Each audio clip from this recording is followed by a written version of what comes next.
Camaradas,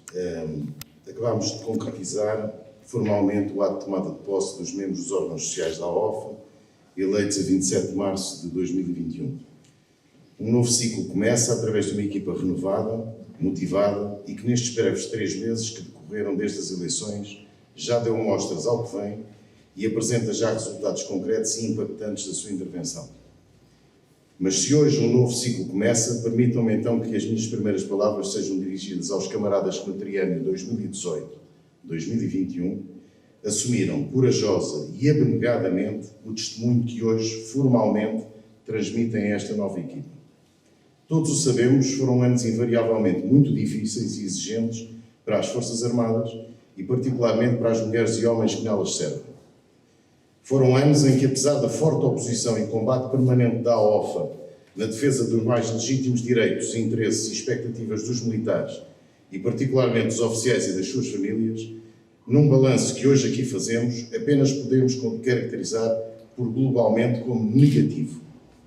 Na verdade, e durante estes 3 anos, os militares continuaram a ver inalterados os seus estatutos profissional, remuneratório e de avaliação. As Forças Armadas registaram sucessivamente reduções muito concretas e extremamente significativas nos seus orçamentos de funcionamento, comprovando-se a eficácia dos subterfúgios de aumentos fictícios em orçamento de Estado, imediatamente seguidos de cativações cada vez mais substanciais, que colocaram as Forças Armadas em patamares de inoperacionalidade sem precedentes na história recente das últimas décadas. Isto são factos. Decorrente destes factos, indesmentíveis, a atratividade das Forças Armadas, quer no plano do recrutamento, quer da retenção de efetivos, mantém-se em patamares historicamente baixos, com repercussões várias, não só ao nível da já referida operacionalidade, mas, igualmente, da acentuada degradação das condições de trabalho e de qualidade de vida dos militares, o que se repercute necessariamente numa redução efetiva da capacidade de manutenção da nossa soberania nacional. Tanto mais preocupante, quanto é assumido que as nossas soberania política e financeira há muito que estão hipotecadas a interesses supranacionais que, é bem patente, cada vez mais se distanciam dos verdadeiros interesses nacionais. Face a todos estes imensos condicionalismos, já inequivocamente impossíveis de camuflar, mesmo por parte de hábeis políticos, não olvidando as responsabilidades crescentes que também cabem aos mais altos responsáveis militares por permitirem passivamente o agravamento desta realidade, paradoxalmente assistimos à consolidação de um paradigma de rápida substituição e deliberada confusão em que é profundamente desleixada a missão primária que constitucionalmente nos está cometida, recordo, a defesa militar da República, em detrimento de uma miríade de missões, algumas delas de muito duvidosa constitucionalidade, em que os militares se veem envolvidos, sem que para as quais tenham especial preparação, motivação ou sequer vocação, e tudo isto nunca é demais recordar, tendo como pano de fundo a exiguidade de efetivos. Os militares estão em média a cumprir 60 a 70 horas de trabalho semanais e a rápida deterioração das condições de trabalho e de vida dos nossos camaradas oficiais, sargentos e, sobretudo, praças. Não me esqueci que me estava a referir ao papel determinante que os anteriores membros dos órgãos sociais da nossa AOFA desempenharam ao longo dos últimos 3 anos. Bem pelo contrário. Ao traçar o cenário desfavorável e nada dignificante que tiveram pela frente, conseguiram manter o discernimento possível, a organização desejável e a definição e seguimento de estratégia que permitiram atenuar os impactos negativos de todas estas políticas desastrosas para as Forças Armadas, os militares e, mais importante que tudo, para Portugal. Tudo isto há a juntar, e não é de sumenos importância, as inúmeras complicações e adversidades inerentes à situação pandémica que ainda atravessamos. Soubemos reorganizar-nos, adaptar-nos à nova realidade, recusando o epíteto de ser a nova normalidade. Dando corpo às nossas decisões e prioridades, continuamos a privilegiar o contacto direto e permanente com os oficiais nas unidades. Reunimos com mais de 2.000 oficiais no ativo, em cerca de 70 unidades militares, em todo o território continental e regiões autónomas. Continuamos a reunir apresentando e discutindo propostas muito concretas com os principais atores políticos, o Presidente da República, o Primeiro-Ministro, o Ministro da Defesa, a Comissão de Defesa e grupos parlamentares, mas igualmente em inúmeras ocasiões com o Conselho Diretivo do IASF. Produzimos só nos últimos 3 anos mais de uma centena de ofícios e comunicados, bem como de estudos enquadradores de diversas matérias. Reforçámos ainda mais os laços institucionais com as chefias militares, sem que para tal tivéssemos de abdicar 1 milímetro da nossa autonomia e independência, muito menos dos nossos objetivos concretos. Planeámos, organizámos e levámos à prática seminários nacionais e internacionais sobre temas tão diversos e prioritários como a condição militar e direitos fundamentais da associação, desmistificando, através de debate profundo, questões sensíveis como o sindicalismo militar e direitos de negociação coletiva e representação coletiva. Na Assembleia da República e perante o Ministério da Defesa, resultado de projetos próprios ou conjuntos com as restantes APM, anulámos diversas iniciativas perniciosas que se preparavam nos bastidores dos corredores do poder, ajudámos a salvar o património nacional que se constitui o Laboratório Militar de Produtos Químicos e Farmacêuticos, conseguimos o reconhecimento para os ex-militares integrados na função pública de direitos inalienáveis que nos assistem, fizemos aprovar diversas propostas de resolução na Assembleia, algumas delas por unanimidade, como são alguns exemplos o da revisão do Regulamento de Avaliação de Mérito dos Militares das Forças Armadas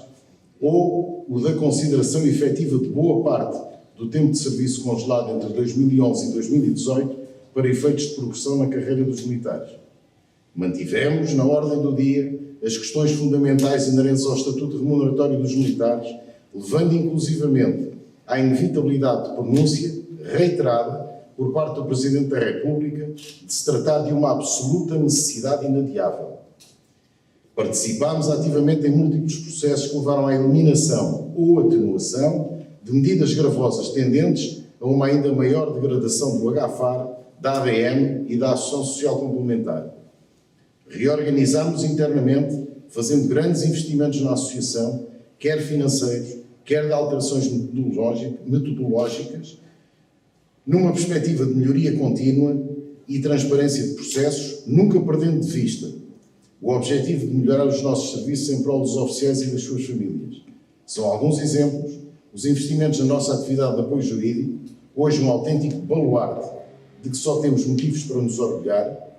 mas também no âmbito do controle e prestação de contas, onde mecanismos como os planos de atividades, relatórios de atividades, gestão orçamental e consequentes relatórios de contas são hoje uma trivialidade, quer internamente, quer na prestação de contas aos nossos associados e associadas.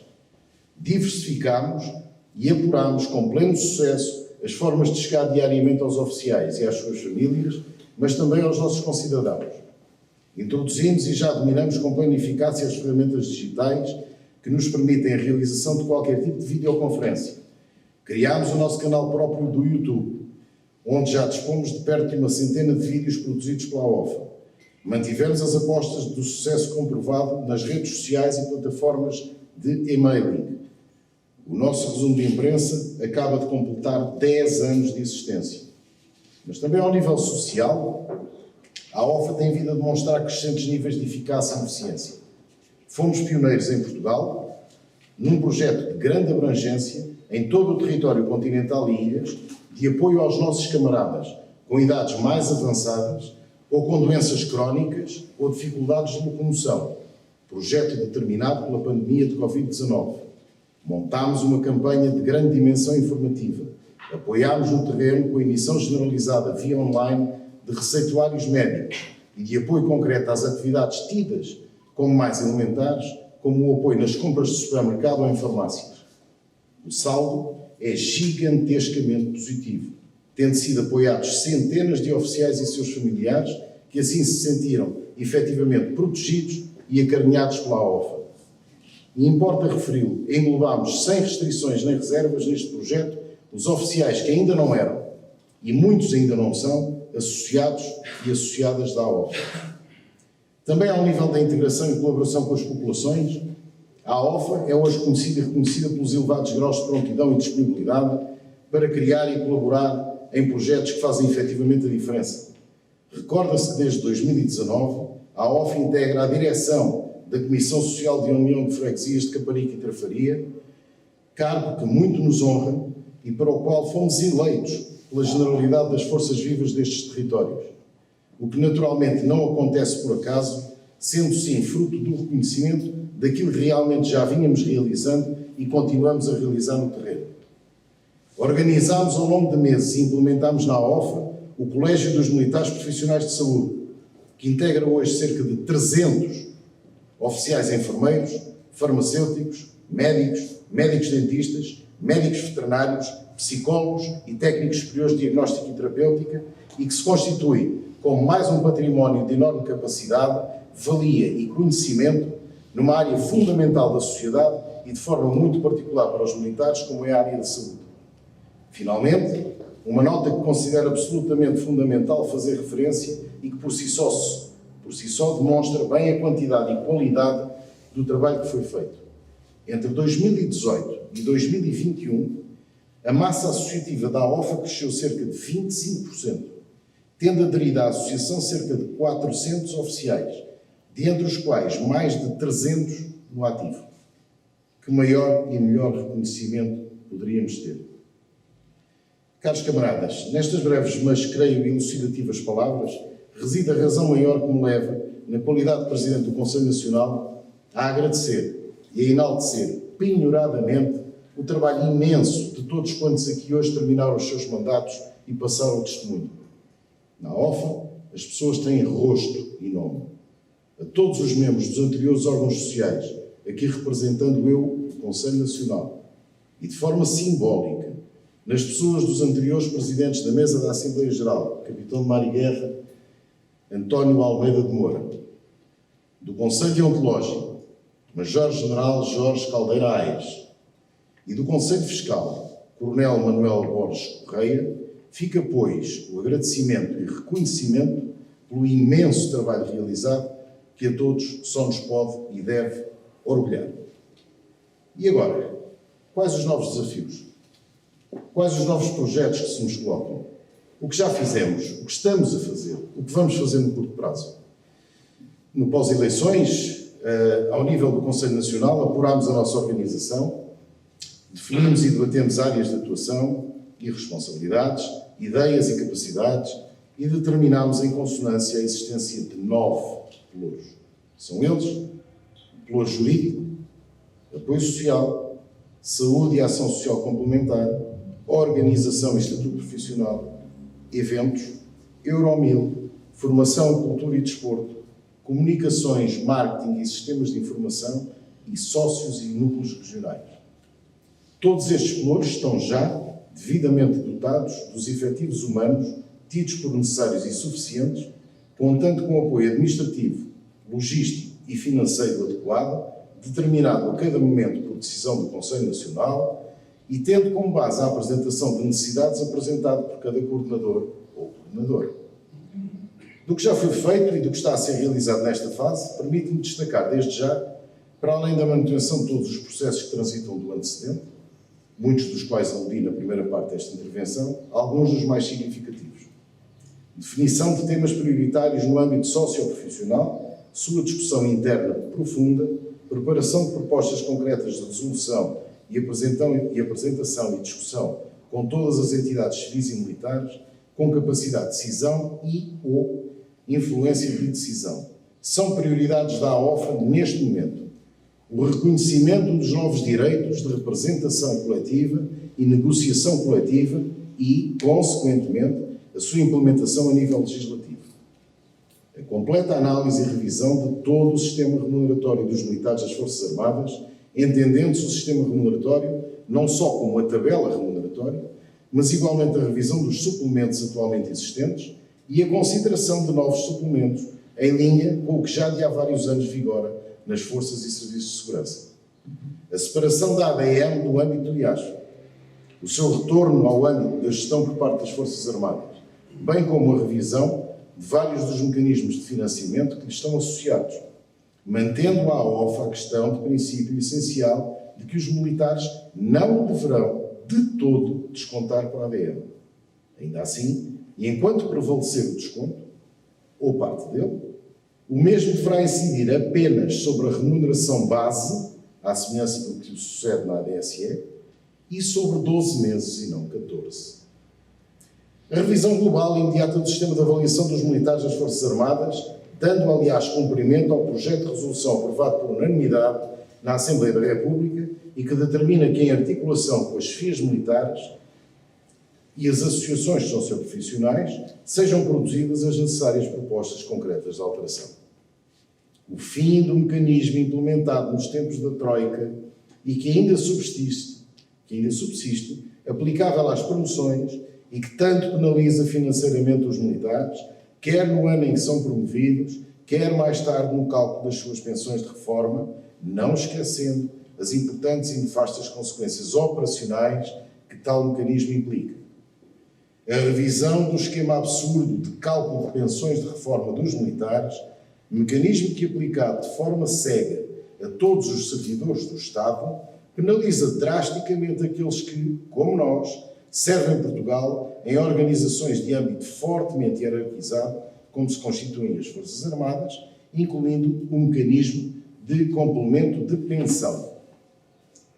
Trabalhados que estão estes temas, o Conselho Nacional solicitou de imediato e tem vindo a realizar ao longo dos últimos 2 meses reuniões com todas as FIAs militares e as direções de todos os partidos com assento parlamentar, bem como a Presidência da República, Ministra da Defesa e Provedora de Justiça. Das 16 reuniões solicitadas, já foram realizadas 6 com o SEMA, o SEM, o SENFA, o Partido Socialista, o Centro Democrático Social e o Partido Comunista Português, estando agendadas para os próximos dias mais 3, com o SENFA, o Partido Social Democrata e a Provedora de Justiça. Para além destas matérias, tidas como prioridades, o Conselho Nacional identificou já uma bateria de matérias sobre as quais iniciará agora a discussão, tendo em vista a apresentação de soluções concretas de resolução, destacando-se, entre elas, saúde e segurança no trabalho, diretiva comunitária do tempo de trabalho, o Estatuto dos Militares das Forças Armadas, a Lei do Associativismo Militar e o Estatuto do Dirigente Associativo, a ação social complementar versus serviços sociais das Forças Armadas, condições gerais de prestação de serviço em regime de contrato, preparação de ações de formação que consubstanciarão já no último trimestre do ano o projeto inovador que se constituirá o Plano Anual de Formação da AOFA, destinado prioritariamente aos oficiais e suas famílias, sem prejuízo de, em capacidade sobrante, podermos incluir igualmente restantes militares, bem como participantes oriundos das populações em que estamos geograficamente inseridos. Estas ações tanto decorrerão em modo presencial como recorrendo a ferramentas digitais e estão já neste momento a ser preparadas. Inquérito aos oficiais das Forças Armadas, um mecanismo vital de participação generalizada dos oficiais em termos de sugestões, mas igualmente de contributos para o processo de decisão da AOFA e afinamento de estratégias, tendo por base as percepções e legítimos anseios dos oficiais, com particular incidência nos da efetividade de serviço, sem descurar as matérias específicas que afetam os da reserva e os da reforma. Realça ainda, para o regresso das equipas da AOFA às reuniões com os oficiais nas unidades militares, já a partir de setembro, processo já anunciado às FIAs militares e que, em abono da verdade e da justiça, colhe de todas elas apoio e incentivo, sem prejuízo das reuniões temáticas realizadas por videoconferência e que iniciaremos agora já nos próximos dias. Uma nota final, para realçar igualmente o trabalho já desenvolvido pelo nosso Conselho Deontológico, já sob a presidência do Coronel Tiro-Sinado Jorge Alves Ferreira, e que em tempo oportuno e demonstrando uma qualidade de trabalho digna de registro,